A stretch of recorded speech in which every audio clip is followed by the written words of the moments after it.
We're talking about some special passive structures. This is on page 125 of your book. Let's go to the slideshow.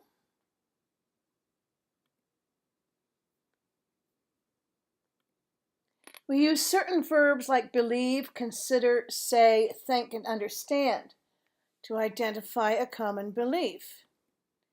In an active sentence, we often use a that clause after these verbs, and in these sentences, that functions as a kind of direct object.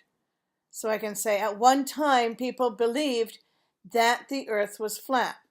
So here is the subject, the verb, and the object of that sentence. It's a noun clause, actually. That's the object of the verb believed.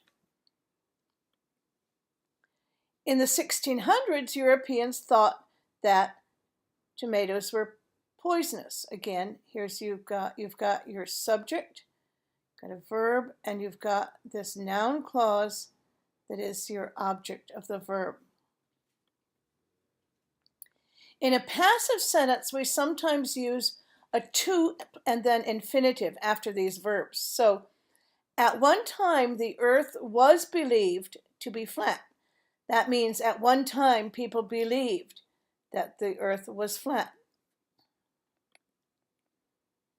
Or at one time,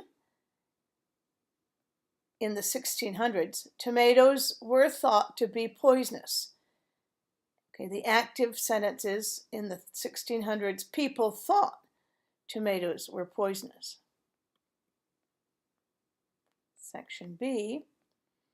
We sometimes use it and then the passive form and then a that clause, and verbs used in this pattern include argue, believe, consider, estimate, expect, know, report, say, show, suppose, think, and what was the last one? Let's see. I guess they didn't give us a last one. Okay.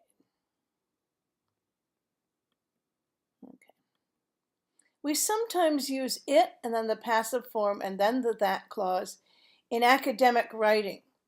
This pattern is sometimes used to introduce an argument. It has been reported that this year will be warmer than usual. I mean, somebody has reported this information. It is commonly believed that children are better language learners than adults.